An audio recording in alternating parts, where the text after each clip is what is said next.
অনেকটা পথ হেঁটে হেঁটে এই গ্রাম শেষ হলো। এই তো, এই মাঠের পরেই আর এক গ্রাম। মাঠে কিছু কৃষক কাজ করছে, ওদের থেকে একটু জল খেয়ে সামনের গ্রামে যাব, যদি দুপুরের খাবারটা পাওয়া যায়।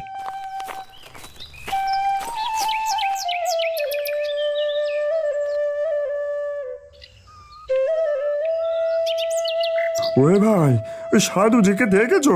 নতুন মনে হচ্ছে, আগে দেখিনি। হ্যাঁ, আমিও চিনলাম না। হয়তো তীর্থের পথে বেরিয়েছেন। আমাদের গ্রাম দিয়ে অনেক সাধুমুনি যায় এই মৌসুমে। দীর্ঘ পথ হেঁটে আমার পিপাসা পেয়েছে, আরও অনেকটা পথ যেতে হবে। আমাকে একটু জল খেতে দেবে বাবা? আশীর্বাদ নেই গো বাবা, আসেন। ধন্যবাদ বাপু, আশীর্বাদ রইল। তোমরা যে পরিশ্রম করো তার ফলেই পৃথিবী টিকে আছে। তোমাদের ঘরে সুখ আসুক। এই সাধু বাবার কথা শুনলে মনে শান্তি লাগে। এমন মানুষ এখন কমই দেখা যায়।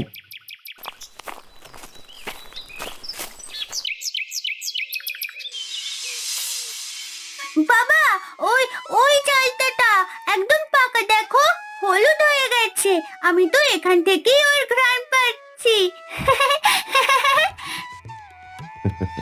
ওইটা? আচ্ছা আচ্ছা, পারছি। তুই একটু সরে দাঁড়া দেখি মা, নইলে মাথায় পড়ে একটা কেলেঙ্কারি হবে। ঠিক আছে ঠিক আছে, সরে দাঁড়াচ্ছি। তুমি চালতাটা ফেলো দেখি এবার। আমি বলি, আজকে এই চালতা দিয়ে ঝাল চাটনি বানাবো, টক মিষ্টি করে। তিন্নির খুব পছন্দ। এই যে পাকা চালতাগুলো নিচে ফেললাম।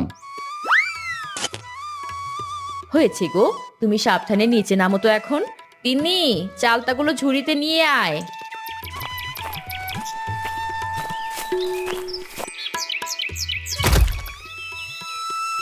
দাদা, কি সুন্দর গন্ধ! চালটা পারছো দেখছি। বৌদি, আচার করবে বুঝি? আমায় দুটো চালটা দেবে।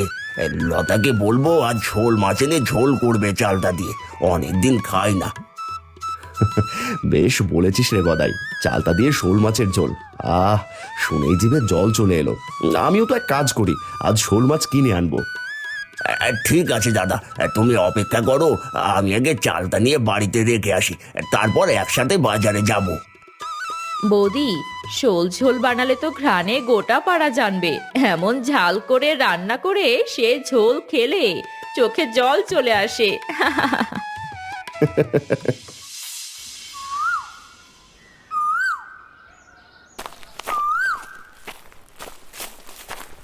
কি হলো, এমন হাঁপাচ্ছ কেন? আর তোমার হাতে ওগুলো কি? বউ, হারান দাদার কাছে দারুণ পাকা চালটা হয়েছে, তাই ভাবলাম চালটা দিয়ে শোল মাছের ঝোল হোক। সত্যি চালতা পেয়েছো? তাহলে আজকে আমি এমন ঝোল করব যে তুমি খেয়ে বলবে, আহা কি স্বাদ। হ্যাঁ, তাই তো চাই। আমি এখন বাজারে যাচ্ছি, দাদাকেও নিয়ে যাব। তুমি চালটাগুলো কেটে পরিষ্কার করে ধুয়ে রেখে দিও, যাতে রান্না করতে দেরি না হয়। ঠিক আছে, কিন্তু মাছটা টাটকা নিও যেন। মাছ টাটকা হলে রান্নার স্বাদ হয়, নয়তো রান্নার স্বাদই মাটি হয়ে যায়। আর চিন্তা করো না, আজকে টাটকা শোল মাছ ছাড়া ফিরবো না। বাজারের ব্যাগটা দাও তো দেখি। আহ, চালতা দিয়ে শোল মাছের ঝোল, মাছের গন্ধ, টকের স্বাদ, আজ দারুণ পেট পুজো হবে।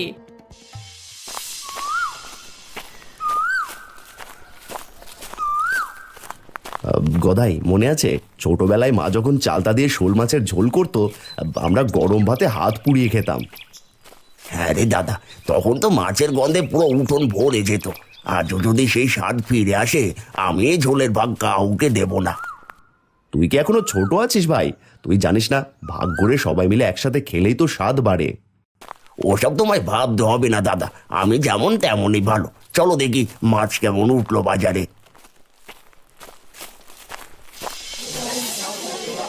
শোল মাছ গো, শোল মাছ। আর বিলে টাটকা শোল মাছ, কম দামে ছেড়ে দিচ্ছি, নিয়ে যান নিয়ে যান।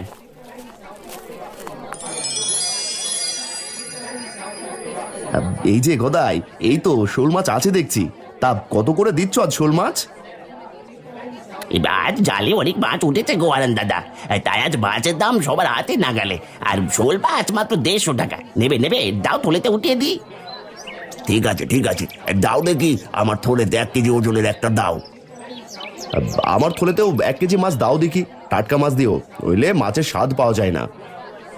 সেই আমাকে বলে দিতে হবে না হারান দাদা, এই একই গ্রামে থাকি, তাছাড়া ঠকিয়ে ব্যবসা করি না। এই নাও তোমাদের মাছ, 2 থলেতে দিয়ে দিয়েছি। আজকে 2 ভাইকে বাজারে একসাথে দেখে খুব ভালো লাগলো গো হারান দাদা। হয়েছে ভাই, মাছ খেয়ে দেখি কেমন লাগে। চল ভাই বাড়ি যাই, এখন প্রায় দুপুর হয়ে গেছে, আমরা বাড়ি ফিরলে তবে তো রান্না হবে। আহা, সূর্য মাথায়, একটু জল আর ভাত পেলে এই বৃদ্ধ দেহে শক্তি আসতো।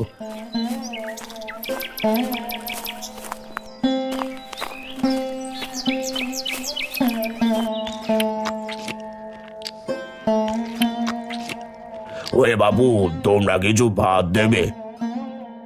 কি বললে সাধু বাবা? আমরা গরিব মানুষ, খেয়ে বেঁচে আছি কোনো মতে। এখন আমার খাবারের ভাগ করলে নিজেদের চলবে কিভাবে?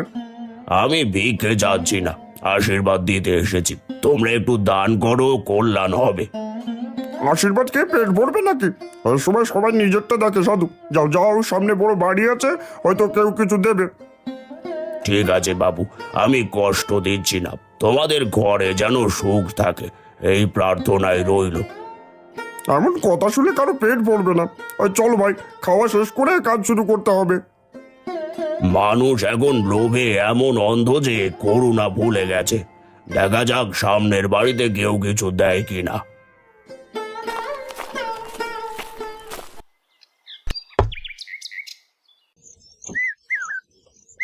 দেখো দেখি কি সুন্দর রং হয়েছে ঝোলে, চালটা দারুণ টক দিয়েছে, মুখে দিলেই জল আসছে। আহা, আজ তো পেট ভরে খাওয়া হবে, এমন ঝোল অনেকদিন খাইনি। হারান দাদার গাছের চালতা না পেলে এমন স্বাদ হতো না। মেয়েটার জন্য রেখে দিও, অনেকদিন চালতার শোল মাছের ঝোল খাইনি। তোমাকে বলতে হবে না, লাবণীর জন্য আলাদাভাবে বাটিতে রেখে দিয়েছি, এখন তুমি পেট ভরে খাও দেখি।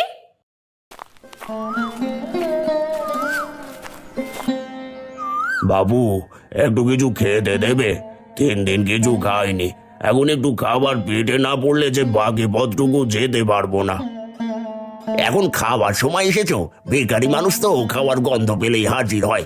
অন্য কোথাও যাও দেখি। হ্যাঁ, আমাদের সংসারে ভিক্ষে দেবার মতো কিচ্ছু নেই এখন, পরিশ্রম করে খেতে হয়, বোঝো? এই গ্রামে কারোর মাঝেই করুণা নেই, তবে এই গ্রামের ভবিষ্যৎও তাই হবে। মনে রেখো, প্রকৃতি সবার মা।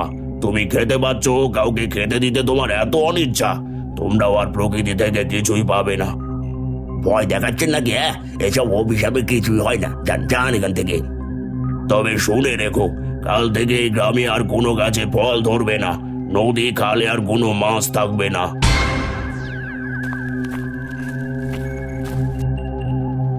ওগো, এরকম কথা বললো কেন?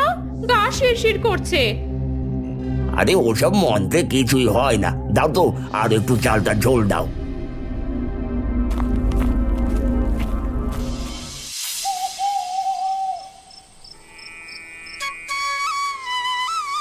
মা, আজ তোমার ঝোলেও টক টক গন্ধ। আমি 2টো চালটা খেয়েছি। আহ, এর স্বাদ দারুণ। আমাদের গাছের চালটা বলে কথা। আজ ভাবলাম একটু বেশি চালতা দেই, তরকারির কথা চিন্তা করে আর দিলাম না। বেশি টক হয়ে গেলে শোল মাছের স্বাদই নষ্ট হয়ে যাবে। ওগো, তোমায় আর একটু ঝোল দেই? না থাক, জানো আজ দুপুর থেকে মনটা অস্থির লাগছে, বাতাসে যেন ভারী গন্ধ, কেমন যেন শুষ্ক লাগছে চারদিক। আমিও টের পাচ্ছি, দুপুরের পর থেকে গাছের পাতা শুকোচ্ছে, যেন প্রকৃতি প্রাণ হারাচ্ছে। বাবা, কাল সকালে আমরা গাছে জল দেব, ঠিক আছে? গাছগুলো হয়তো তৃষ্ণার্ত, জল দিলে হয়তো গাছে প্রাণ আসবে। হ্যাঁ মা, গাছেরাও জীবন্ত, তাদের ভালোবাসা দিলে তারা ফল দেয়, কিন্তু আজকের বাতাসে কিছু অদ্ভুত আছে। শুনলাম তোমার ভাইয়ের বাড়িতে এক সাধু গিয়েছিল, তোমার ভাই নাকি অপমান করেছে। ওরা যে কি করে না কিছুই বুঝি না, শুধু শুধু অশান্তি করে সবার সাথে। কাকুটা আর পাল্টালো না।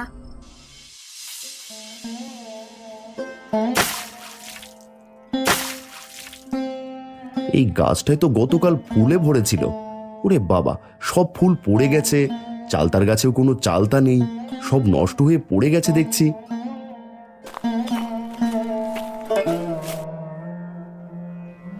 বলছো? এতগুলো ফুল গেল কোথায়? হায় হায়, এতগুলো চালতা সব যে নষ্ট হয়ে গেছে গো। সব ফুল শুকিয়ে মাটিতে পড়েছে, একটাও টাটকা নেই। এমন তো কখনো হয়নি। তাহলে কি সত্যিই সাধুর কথাটা সত্যি হলো? তোমার ভাই বউ কাল বলেছিল সাধু নাকি কি সব বলে অভিশাপ দিয়ে গেছে। যদি সত্যি অভিশাপ হয়ে থাকে, তবে আমাদেরই দায়িত্ব সেটা মোচন করা।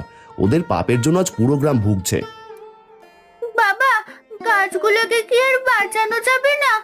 আমার চালতা গাছের কি হবে এখন? বাঁচাতে চেষ্টা করব মা, কিন্তু আমাদের আগে খুঁজে বের করতে হবে সেই সাধুটিকে। আমি গদাইয়ের বাড়িতে যাচ্ছি মালতী। হারান বিষণ্ণ মনে গদাইয়ের বাড়ির দিকে যাত্রা করে। রাস্তার আশেপাশে তাকায়, সব গাছগুলো যেন শুকনো হয়ে প্রাণহীন হয়ে পড়েছে।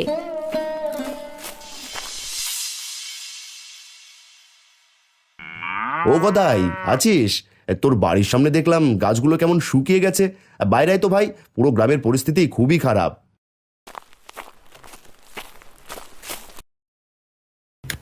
কি বলছো দাদা? দেখে দেখে আমার লাউ গাছটা গতকাল সকালেও সবুজ ছিল, আজ একটাও টাটকা লাউ নেই। সব পচে নষ্ট হয়ে মাটিতে গড়িয়ে পড়েছে। হায় হায় হায়, এ কি সর্বনাশ হলো গো! আমার চালতা গাছেও তাই, এক রাতেই যেন গাছের প্রাণটা কেড়ে নেওয়া হয়েছে। কিভাবে কি হয়েছে কিছুই বুঝতে পারছি না। কাল সেই সাধু যে কথা বলেছিল তা কি সত্যি হতে পারে? আমি তো ভেবেছিলাম এসব কথার মানে নেই। আমি ভুল করেছি দাদা। ক্ষুধা মেটাতে গিয়ে আমি একজন ভিখারিকে অপমান করেছি। আজ মনে হচ্ছে প্রকৃতি আমাদের ক্ষমা করবে না। ভয় পাস না ভাই, আমরা মানুষ, ভুল করলে ক্ষমা চাইতে জানতে হয়। চল গ্রামের চারদিক দেখি অন্যদের অবস্থা কেমন।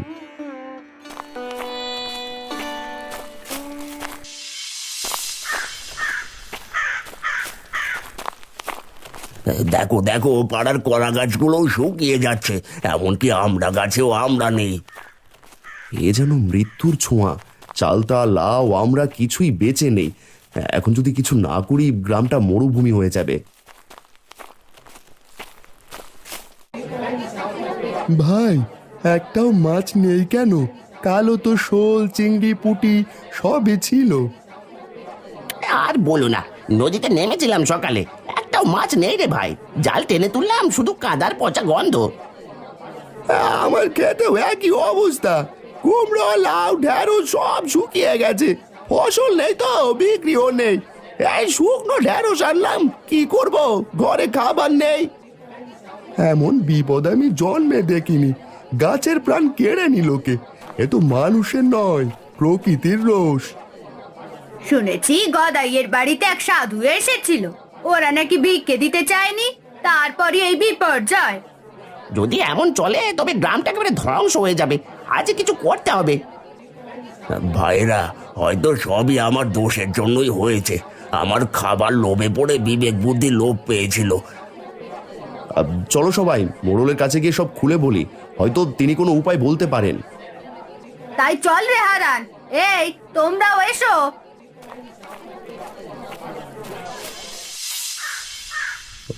আমি সবই শুনেছি, কিন্তু কিছু বুঝতে পারছি না কিভাবে কি হলো। আমাকে খুলে বলতো দেখি। মোড়ল মশাই, আমাদের উপর এক বড় বিপদ নেমে এসেছে। গাছ শুকিয়ে যাচ্ছে, নদীতে মাছ নেই, কোনো ফল সবজি কিছুই নেই। সব দোষ আমার। এক সাধু এসেছিল গতকাল ভিক্ষা চাইতে, আমি আর লতা ওকে তাড়িয়ে দিয়েছিলাম। আমি ঠাট্টা করেছিলাম, বলেছিলাম ভিক্ষে দেবার মতো কিছু নেই। এখন বুঝেছি সেটা ছিল বড় পাপ। আমি শুনেছি সেই সাধু মাঠের দিক দিয়ে চলে গিয়েছিলেন, হয়তো নদীর ধারে কোথাও আছেন। তোমরা সবাই একবার ভাবো, মানুষ যতই গরিব হোক, দান করতে পারলেই ধনী হয়। তোমরা তার উল্টো করেছো। তোমরা কি ধরনের মানুষ যে একজন ক্ষুধার্ত সাধুকে সামান্য খেতে দাওনি? মোড়ল মশাই, এখন আমাদের কি করা উচিত? গাছ, ফল, মাছ কিছুই আর বাকি নেই। তোমরা সবাই মিলে সেই সাধুর কাছে যাও, তার কাছে ক্ষমা চাও, তবেই এই গ্রাম বাঁচবে। আর মনে রেখো, প্রকৃতি মাপ করে শুধু তাদেরই যারা অনুতপ্ত হয়। বিকেলবেলা সকলেই সাধুকে এখানে ওখানে খুঁজতে আরম্ভ করলো। কেউ নদীর কিনারায়, কেউ আবার বনে জঙ্গলে। আমি খুঁজে যাচ্ছি বাড়ি বাড়ি গাছতলায়, কোনো সাধু বাবা নেই। কেউ সেই সাধু বাবাকে দেখেও নি, কেউ কোনো ঠিকানাও জানে না। এভাবে খুঁজে পেলাম না, মনে তো ভয় বসছে এবার। দাদা, আমি নদীর দিকটা দেখে এলাম, সেখানেও নেই উনি। উনি কোথায় জানি না। আমার মনে দুঃখ, লতার আমি যে ভুল করেছি আমি তা মেনে নিয়েছি। এখন কি হবে, কেমনে গ্রামটাকে বাঁচাবো বুঝতেই পারছি না। হারান দাদা, আমি মাঠের দিকটা উত্তরের জঙ্গলের দিক থেকে খুঁজে আসলাম, কোথাও নেই তিনি। হারান দা, কি যে হবে এবার? কি আর করা যাবে, যা আছে কপালে। অপেক্ষা করতে থাকো আর খুঁজতে থাকো তোমরা। এখন সবাই যার যার বাড়ি যাও, সন্ধে হয়ে গেছে।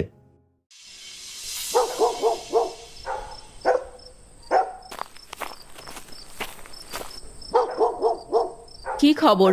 তোমার ভাইয়ের বাড়িতেও কি একই দশা? হ্যাঁ মালতী, ওদের গাছগুলো সব পচে গেছে।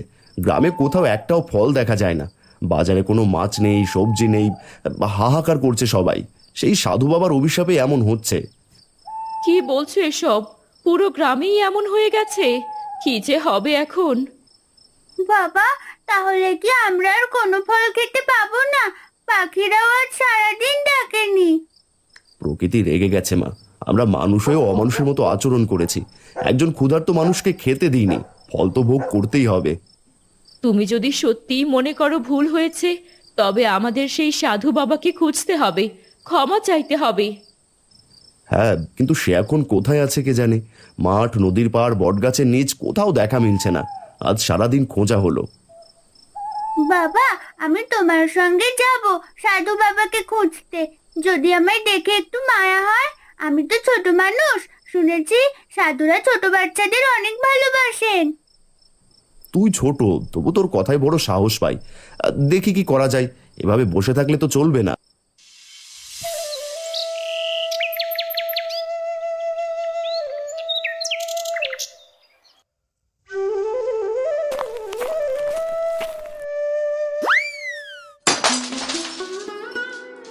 হায় হায় কপাল আমার, এটুকু ভাতই ছিল আজকের খাবার, তাও পড়ে গেল। এখন কি খেতে দেব তোমাদের? আর যে কিছুই নেই বাড়িতে, এখন কি হবে আমাদের? কেঁদো না মালতী, কিছুই হবে না। ঘরে কিছু শুকনো মুড়ি আছে, তা দিয়ে 2-3 দিন চালিয়ে নিও। আমি পাশের গ্রামে যাব, দেখি কাজ করে যদি কিছু খাবার আনতে পারি তোমাদের জন্য। এভাবে যে আর চলবে না, মেয়েটা না খেয়ে থাকতে পারবে না। তুমি যেও না বাবা, আমি তোমার ছাড়া কি করে থাকবো? আমাকে নিয়ে যাও। না রে মা, তা হয় না। আমি কাজে যাব, তোকে নিয়ে গেলে কাজ হবে না যে। আর দেখি সাধু বাবার খোঁজ পাওয়া যায় নাকি। ঠিক আছে বাবা, তবে তুমি যাও, আর সাধু বাবাকে পেলে আমাদের বাড়িতে নিয়ে এসো। তাকে দেখাতে হবে সবাই একরকম নয়, আমরা তার অনেক সেবা যত্ন করব। যাবে যখন সাবধানে যেও, আবার সময় মতো বাড়ি ফিরে এসো। আমরা অপেক্ষায় থাকবো।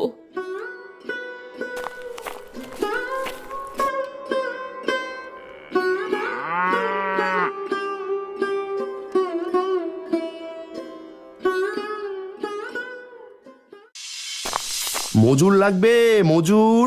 অল্প টাকায় সব কাজ করে দেব। না, আমার কথা কেউ শুনছেই না। মজুর লাগবে, মজুর।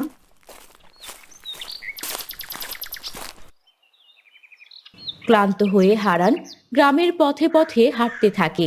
কাজের জন্য হাঁকডাক করছে, কিন্তু কেউ কাজ দেয় না। এই যে ভাই, তোমাকে তো এই গায়ে আগে দেখিনি। আর কোথা থেকে এসেছো? আমি এসেছি পাশের গ্রাম থেকে। আমাদের গ্রামে খুব বিপদ। গাছে ফল নেই, সবজি নেই, নদীতে মাছ নেই, তাই এই গায়ে এসেছি। কাজ করে ঘরে খাবার নিয়ে যাব। কোনো কাজ থাকলে দিন দাদা। ও, তবে তুমি কাজ করছো?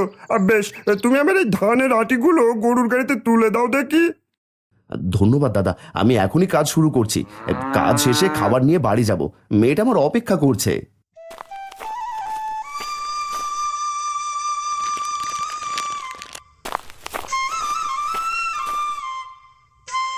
হারানের কাজ শেষ হলে কৃষক হারানকে তার পরিশ্রমের টাকা দেয়।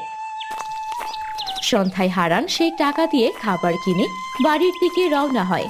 ক্লান্ত শরীর নিয়ে গ্রামের চিন্তায় বিভোর হয়ে হাঁটতে থাকে অরণ্যের পথে। এই কে তুই? আমার গোটি উল্টে দিলি কেন? আমার সাধনার জল ছিল এতে। আমার কথা শুনতে পাচ্ছিস না? কি হলো? সাধু বাবা কিছু বলবেন? আমি আপনাকে ঠিক খেয়াল করিনি। তুই আমার পানির ঘটি ফেলে দিয়েছিস। আমি ধ্যানে বসেছিলাম, তোর জন্য আমার ধ্যান ভেঙে গেল, আর তুই আমাকে দেখিসনি। সত্যি বাবা, আমি আমার গ্রামের চিন্তায় এমন বিভোর যে কিছুই খেয়াল ছিল না। আমায় ক্ষমা করবেন, তবে সামান্য ঘটি পড়ে যাওয়ার শব্দে আপনার ধ্যান কি করে ভাঙতে পারে সাধু বাবা? বুঝতে পেরেছি। আমার ধ্যান এই কমতি ছিল হয়তো। তোর গ্রামে কি হয়েছে যা নিয়ে তুই এত চিন্তায় আছিস, যা কিনা আমার ধ্যানের থেকেও বড় ছিল? আমি পাশের গ্রামেই থাকি। এক সাধু বাবার অভিশাপে আমাদের গ্রামের গাছে ফল সবজি কিছুই নেই, নদীতে মাছও নেই। আমরা সবাই অনুতপ্ত, কিন্তু সাধু বাবাকে খুঁজে পাচ্ছি না কোথাও। গ্রামের দু একজনের জন্য সবাইকে শাস্তি পেতে হচ্ছে। বুঝতে পেরেছি। আমাকে তোর সাথে তোর বাড়িতে নিয়ে চল, দেখি তোদের জন্য কিছু করতে পারি কিনা। আপনি আমার সাথে যাবেন? এ আমার বড় সৌভাগ্য। চলুন বাবা।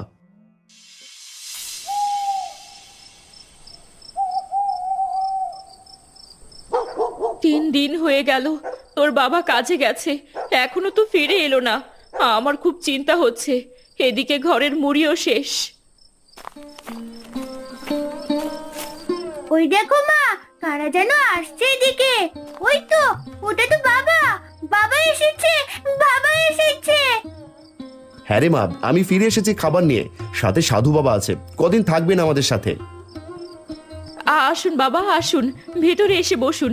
কি সৌভাগ্য আমাদের। তোদের এই দুর্দিনে নিজেরাই খেতে পারছিস না, আবার আমায় ঘরে নিচ্ছিস। কি খাওয়াবি আমায়? আমরা নিজেরা যা খাবো তাই না হয় কষ্ট করে খাবেন বাবা। এই দুর্দিনে বেশি কিছু খেতে দিতে না পারি, যা আছে তা ভাগ করে তো খেতে পারবো।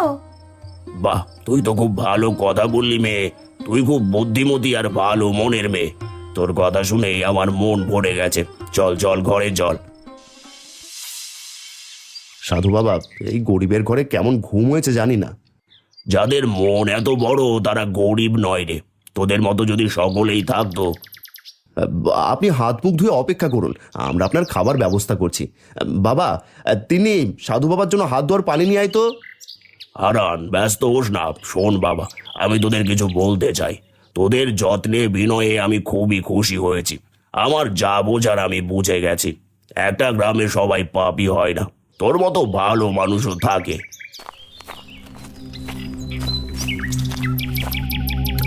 দাদা, শুনলাম তুমি নাকি রাতে ফিরেছো।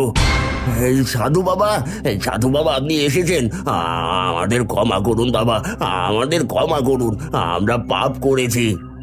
হ্যাঁ সাধু বাবা, আমাদের ক্ষমা করুন। আপনার অভিশাপ ফিরিয়ে নিন। আমাদের কজনের পাপের সাজা পুরো গ্রাম পাচ্ছে বাবা, আমাদের ক্ষমা করুন। আপনি সেই সাধু বাবা? আপনাকে কত খুঁজেছি বাবা। ওদের ক্ষমা করে দিন, ওরা ওদের ভুল বুঝতে পেরেছে। ওদের ক্ষমা করে অভিশাপ ফিরিয়ে নিন বাবা। হ্যাঁ, আমি তোদের ক্ষমা করলাম। তবে এই অভিশাপ কাটাতে পারে শুধু হারানের পরিবার। হারান, আমি তোর বাড়ির ফুল ফল ফিরিয়ে দিচ্ছি, আর তোর পুকুরে মাছ দিচ্ছি। তুই যদি এসব দিয়ে গ্রামের সকলের খিদে মেটাতে পারিস, তবেই গ্রামের অভিশাপ কাটবে। আমি পারবো সাধু বাবা, আমি ঠিক পারবো। আমি আপনার আশীর্বাদে গ্রামের সকলের খিদে মেটাবো। তবে আবার চালটা দিয়ে শোল মাছের ঝোল হোক, যা থেকে এই অভিশাপের শুরু হয়েছিল তাই দিয়েই অভিশাপের শেষ হোক। সবাই শিখুক ভাগ করে নেওয়ার আসল সুখ।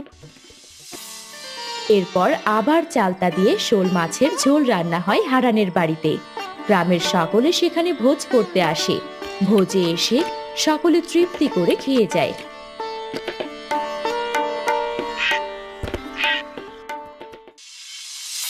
ওই দেখো বাবা, কতগুলো পাখি উড়ে যাচ্ছে। আহ, কতদিন পর পাখি দেখলাম।